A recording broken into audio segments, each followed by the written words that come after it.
Yebeto so boy ransom for emo na ene die Asante mantemo ahemfo bi na ekasai womasem no ekọ de ama keteke soafo a wono na ehweso meche railway sector no senka ebeya onfa kromafo ana wonfa Ghanafo wontete wo mo ewa adwuma no mo sebeya adwuma no se bia hu techema binum ne ade yetimi anya wo mo siesie yedan ye ni kofo hoho no ehu techema no mo wo mu kroma ne frɛ ne ba no ya na adane ewo mote etisi ye ne ntamo siesie ye kromfo tete wo mo musua ebeboa yen Adom TV nsem no eba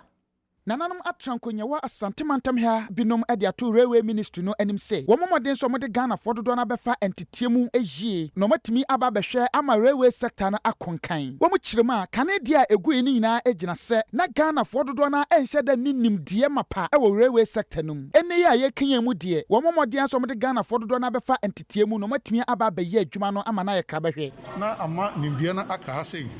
internet say yenya availability of skilled labor eso wo ha sei ti dache no sa broni no ba e ko be sa the agreement ni twema let's say you nimdie entity ya ni perform no e boa ye say de adwuma no e be jana na so na enu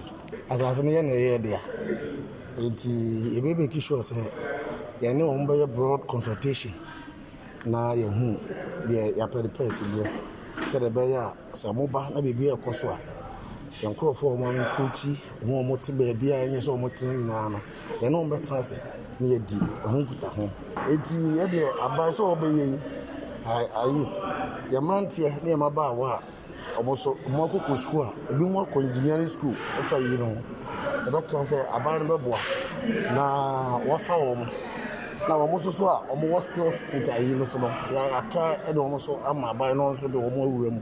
ebi because en na be ma ye mrantie no to mo a na ye so ye ho atoye yes na bi o asase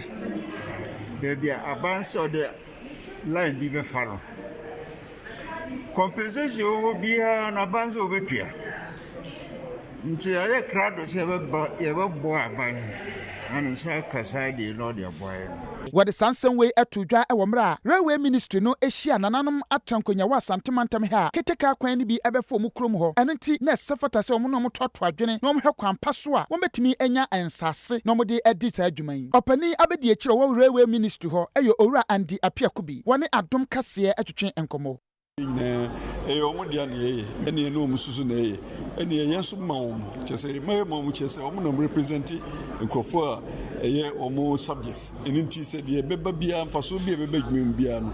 omo no mo besom ne dia man nkofo mbatu asase no eye so dwum nyina ye omo dia nti omo ne sese ene omo edi sawo so na omo boaye me nya asase no